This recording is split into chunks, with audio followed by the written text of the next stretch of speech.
మీనరాశి వారికి ఈ వార ప్రారంభంలో ముఖ్యంగా ఆది సోమ మంగళవారాల్లో ఒక ముఖ్యమైనటువంటి శుభవార్త వినడం, ఆర్థిక పరంగా ఒక అదృష్టం లాంటిది అనుకోవచ్చు. ఆ విధంగా మీరు గతంలో చేసిన మీ కృషి వల్ల అయితేనే, మీ సంతానం ద్వారా అయితేనే ఒక బహుమతి రూపంలో మీకు మరి ఈ వారంలో ఒక విలువైనటువంటి వస్తువు కానీ లేదంటే ధనం కానీ సమకూరే అవకాశం ఉంటుంది. మరి ఈ వార ప్రారంభంలో అది చాలా వరకు మీ యొక్క అవసరాలకి ఉపయోగపడుతుంది, మీ ఆనందానికి కూడా కారణమవుతూ ఉంటుంది. ఇక చతుర్థ స్థానంలో బుధ శుక్ర రవి గ్రహాలు కొంతవరకు ఏదైనా విషయాన్ని మీరు కాంపిటేటివ్గా పోరాడి సాధించాలి అన్న విషయాన్ని చెప్తుంది. ఇది విద్యార్థులకి ఒక ఉన్నత విద్యా యోగం ఏర్పడుతుంది. అలాగే మీరు కాంపిటేటివ్లో ఏదైనా ఒక మంచి కాలేజీలో సీటు సంపాదించడం కూడా జరిగే అవకాశం ఉన్నది. అయితే మీనరాశి వారికి ఎంత కాంపిటేటివ్లో ఉన్నా 12లో శని ఉండడం వల్ల కొంతవరకు మరి ఫ్రీ సీట్ కాకుండా మరి డొనేషన్ ద్వారానో ఎక్కువ ఫీజు చెల్లించో మరి ఈ సీట్ సంపాదించాలి తప్ప ఫ్రీ సీట్ లాంటిది మాత్రం అనుకున్న విధంగా వచ్చే అవకాశం ఈ మీనరాశి వారికి ఈ సమయంలో లేదు. అయితే తప్పనిసరి పరిస్థితుల్లో మీకు ఏదన్నా డొనేషన్తో సీటు వస్తే ఓపిక అవకాశం ఉన్నవాళ్ళు ఖచ్చితంగా డొనేషన్ సీట్తో చేరిపోవడం మంచిది. ముఖ్యంగా ఈ మెడిసిన్ లాంటివి కానీ కొన్ని ఐఐటి లాంటి వాళ్ళకి మళ్ళీ నెక్స్ట్ ఛాన్స్ ప్రయత్నం చేద్దాం అన్న ప్రేమ మాత్రం ఎట్టి పరిస్థితుల్లో కూడా పెట్టుకోవద్దు. ఎందుకంటే ఇప్పటికే మీకు ఏలినాటి శని స్టార్ట్ అయ్యి నెమ్మదిగా అది జన్మశని మీదకి రావడం జరుగుతుంది. కాబట్టి మొత్తం మీద స్వయం ప్రతిభ మీద కానీ అదృష్టం మీద కానీ ఆధారపడకుండా వచ్చిన అవకాశాన్ని విద్యార్థులు ఉపయోగించుకోవడం, లేదా వాళ్ళ తల్లిదండ్రులు ఖచ్చితంగా నిర్ణయం తీసుకొని మరి ఓపిక ఉంటే డొనేషన్ రూపంలో లేదంటే వచ్చిన సీట్లో జాయిన్ చేసుకుంటే మంచిది తప్ప నెక్స్ట్ ఛాన్స్ తీసుకుంటే మాత్రం ఇంతకన్నా మంచి అవకాశం రాదు. దీనికన్నా తక్కువే ర్యాంక్ వచ్చే అవకాశం ఉంటుంది. అంటే కృషి చేస్తే ఏదైనా సాధించవచ్చు కానీ కొంతవరకు దానికి జాతక బలం అదృష్టం కూడా ఉండాలి కదా అనే విధంగా ఒక సూచన మాత్రమే.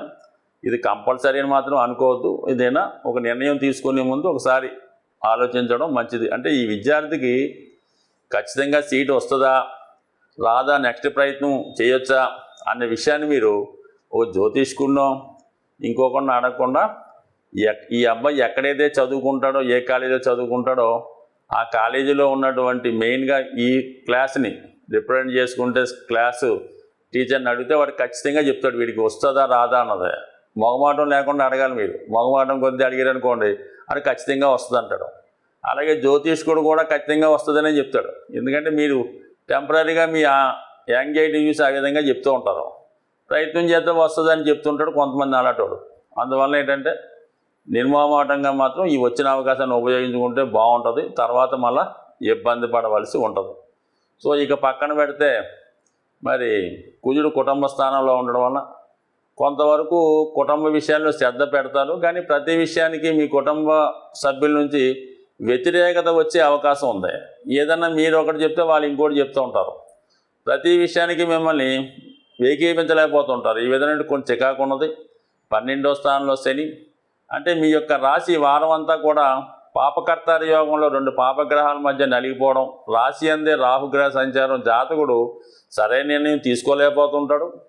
ఒకవేళ తీసుకున్న దాన్ని కుటుంబ సభ్యులు సహకరించకపోవడం, ఏదైనా ఒక అడకత్తెరలో పోక చెక్కలాగా అటు ఇటు నలిగే విధంగా జాతకుడు ఈ వారం అంతా ఉండే అవకాశం ఉంది. కాబట్టి సాధ్యమైనంత వరకు మీరు ఏదైనా ఒక ముఖ్యమైన నిర్ణయాలు తీసుకునేటప్పుడు కుటుంబ సభ్యుల యొక్క అభిప్రాయాన్ని కూడా తీసుకొని దానికి తగినటువంటి ధనం మనం సమకూర్చగలమా లేదా అనే నిర్ణయాన్ని కూడా తీసుకోండి. సరే ఈ సంవత్సరం ఏదో మనం ఫీజు ఏదో 15 లక్షలు 12 లక్షలు కట్టేసాం, జాయిన్ చేసాం అనుకుందాం. మరి నెక్స్ట్ ఇయర్ కూడా కట్టాలి కదా.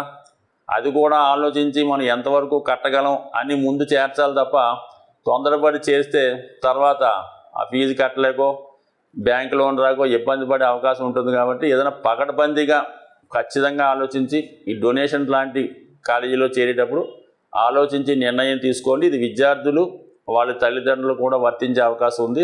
ఈ వారం మనకి ముఖ్యంగా 25వ తారీఖున సంకటహర చతుర్థి వస్తుంది. ఇది ఖచ్చితంగా ఎవరైతే ఇబ్బందుల్లో ఉంటారో, పనులు మధ్యలో ఆగిపోతుంటాయో, ఏ పని ముందుకు వెళ్ళదో వాళ్ళు ఖచ్చితంగా ఆ రోజు మీ సమీపంలో ఉన్నటువంటి విఘ్నేశ్వర ఆలయంలో ఆ టెంపుల్లో గణపతి హోమం చేస్తే ఆ గణపతి హోమంలో పాల్గొనడం, వీలైతే సాయంకాలం దాకా ఉపవాసంలాగా లైట్ ఫుడ్ తీసుకొని సాయంకాలం స్వామి అభిషేకం చేస్తారు ప్రదోష వేళలో. ఆ అభిషేకం కూడా తిలకించి దాని తర్వాత మీరు చక్కగా భోజనం చేయొచ్చు. ఇది విద్యార్థులు, వ్యాపారస్తులు అందరూ కూడా చేయొచ్చు. అయితే మనకి ప్రతి నెల కూడా కొన్ని ఇంపార్టెంట్ డేస్ ఉంటాయి. అది ఎవరైతే జ్యోతిష్ శాస్త్రాన్ని నమ్ముతారో, భగవంతుడిని నమ్ముతారో, గ్రహాన్ని ఫాలో అవుతారో వారు ఖచ్చితంగా చేయవలసినవి ఏంటంటే, ఒకటేంటంటే పౌర్ణమి వెళ్ళిన 4వ రోజు వచ్చే సంకటహర చతుర్థి, అమావాస్యకు ముందు రోజు వచ్చినటువంటి మాస శివరాత్రి. ఈ రెండు కంపల్సరీగా చేసుకోవాలి సాధారణంగా ఉన్నటువంటి వాళ్ళు. ఇంకా బెటర్ రిజల్ట్ కావాలి అనుకున్న వాళ్ళు కామన్గా పౌర్ణమి రోజు ఉపవాసం అంటే ఆహారం తీసుకోవచ్చు, కానీ సాత్వికమైన ఆహారం తీసుకోవడం ఉంటుంది. పౌర్ణమి రోజు మరి అమ్మవారికి అది వెన్నెల ఉంటుంది కాబట్టి ఆ రోజు సాయంకాలం పూట వెన్నెల్లో లలితా సహస్రనామం పారాయణ చేసి అమ్మవారికి పాయసం నైవేద్యం చేయడం, ఇది పౌర్ణమి రోజు చేయడం వల్ల స్త్రీలకు ఉన్నటువంటి సమస్త దోషాలు తొలుగుతాయి. అలాగే మరి కొంతమంది అవకాశం ఉన్నవాళ్ళు ఏకాదశి చేస్తూ ఉంటారు.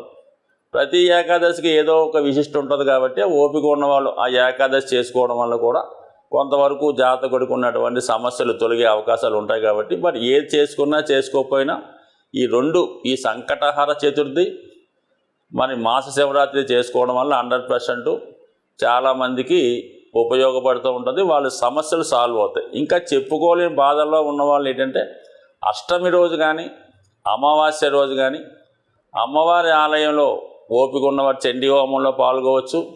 లేనివారు అమ్మవారికి ఒక గుమ్మడికాయో ఒక 4 కొబ్బరికాయలు సమర్పించి మరి ఆ రోజు కూడా మరి కొంత నియమంగా ఉంటూ మంచి కార్యక్రమాల్లో పాల్గొనడం వల్ల కూడా కొంతవరకు ఈ పూర్వకాలం అంటే గత జన్మ దోషాలు సాల్వ్ అయ్యే అవకాశం ఉంటుంది. స్వస్తి.